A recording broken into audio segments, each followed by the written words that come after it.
I'm going to talk to you today about what is generative AI. First of all, generative AI is a form of deep learning. And deep learning is not something fundamentally new. That is around for quite a while already. But it's a special incarnation, application, and actually a compound of multiple deep learning techniques. The term basically that describes this best is the so-called transformer architecture.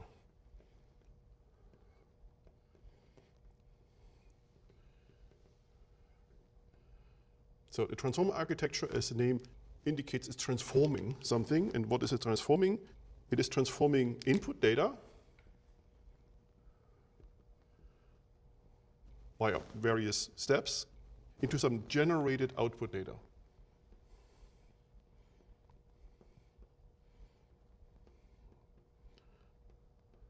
And that's why also we are talking about generative AI at the end of the day. And it does use for that specific large AI models, the so-called large language models, often abbreviated just LLMs, or more generally speaking, so-called foundation models.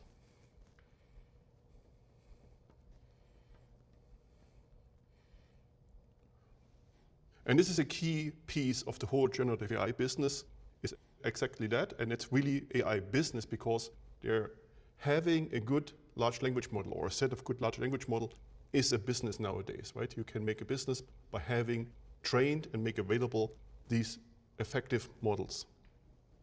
And that's why you have commercial variants of that, multiple vendors, but also you have an open ecosystem specifically built and evolved around the platform Hugging Face that makes these models available.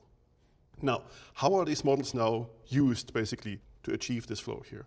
There's a so-called encoder phase. And what is it encoding? Well, the input data. And input data, again, this is now any kind of unstructured data. This can be images, this can be sound files, or this can be text data. And it's encoding it into something that is called an embedding.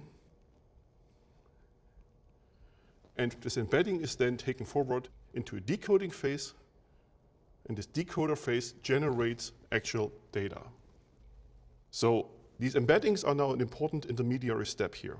So what is such an embedding? An embedding is nothing else than an array of numbers, of floating point numbers, right? Of any kind of, it's just floating point numbers, and so on. That's what these embeddings are. But what they are representing, these embeddings often, by the way, also called vector embeddings, because you can see it's a vector of numbers. Vector embeddings. They are nothing else than a numeric representation of the semantics of this data. So they're numeric, numbers, but they are really standing for semantics of this data. So what this means, a certain set of numbers represents a certain semantics, and a similar set of numbers that only has slight variations is a similar semantics. That's the trick behind this. And that's why you can go from encoder via embeddings to decoder to new output. For instance, you can use different combinations of this whole stack. One of the typical ones is a so-called encoder-decoder models.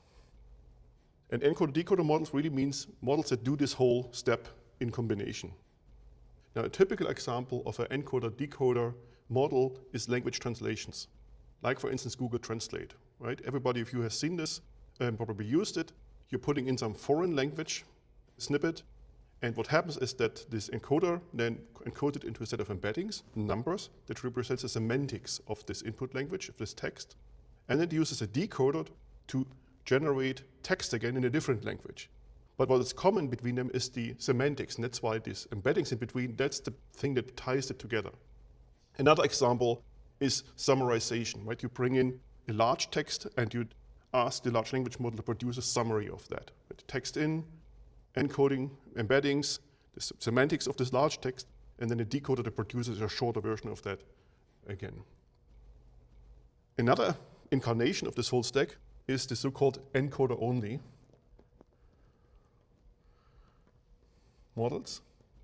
And encoder-only models basically The goal of this is not to generate other unstructured data, it's to generate or to extract structured information. Like for instance, a classification model that says, okay, this input data is a profanity, or what's the score of the profanity of this input data. This output is now structured, a number, a score, right? Or you want to detect simple things like just want to detect what's the language. Is it English, is it French, whatsoever?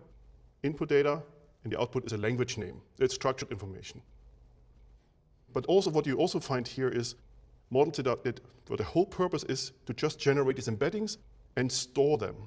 This is a very important capability that you need to use when you build your own generative AI applications. And finally, let's go to the decoder only, which is also a very typical type of models that you find. These are models where basically your purpose is to really generate new data, like for instance, a question answering, right? Or when you basically go to GPT, that's a decoder-only model where the purpose is to generate new data. So the key thing to understand here about this whole generative AI is that there is this transformer architecture with encoder and decoder, and in between are these embeddings. And these embeddings are the things that ties everything together. Embeddings are the secret sauce of generative AI.